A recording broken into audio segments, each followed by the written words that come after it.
আমার প্রিয়জনেরা, প্রভু যীশু খ্রিস্টের নামে অভিবাদন জানাই। আপনি কি আশীর্বাদে আছেন? আপনার কাজে, আপনার পরিবারে, আপনার ব্যবসায়, আপনার সেবা কার্যে আপনি কি আশীর্বাদকে পেয়েছেন?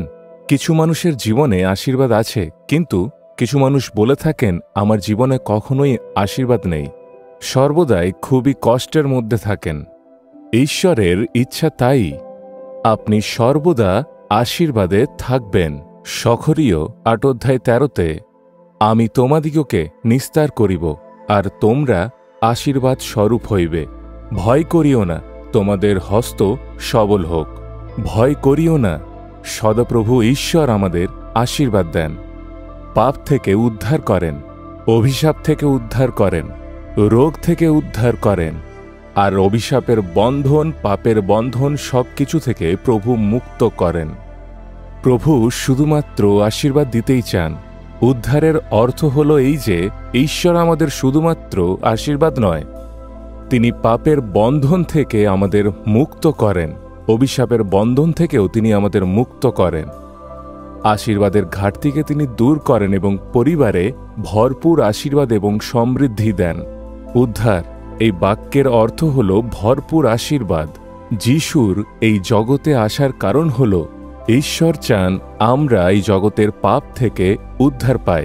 সেই কারণেই সদাপ্রভু ঈশ্বর বলেন, আমার পুত্র, আমার কন্যা, তোমরা ভয় করিও না, আমি তোমাদের উদ্ধার করিব।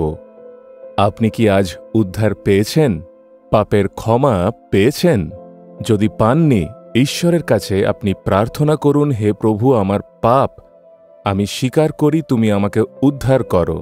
আপনি কি বিশ্বাস করেন ঈশ্বরের উদ্ধারের দ্বারা আপনার জীবনে আশীর্বাদ আছে, আর আপনার পাপের বন্ধনকে প্রভু ভেঙে দেবেন এবং আপনি সম্পূর্ণ মুক্ত হয়ে ভরপুর আশীর্বাদ আপনি আপনার জীবনে পাবেন?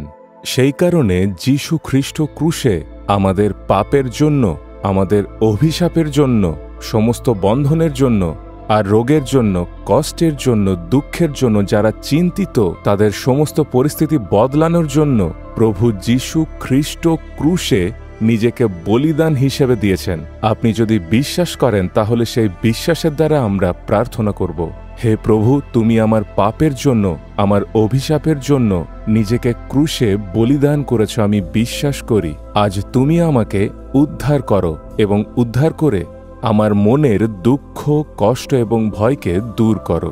যিশুর নামে এই প্রার্থনা চাই। Amen, amen.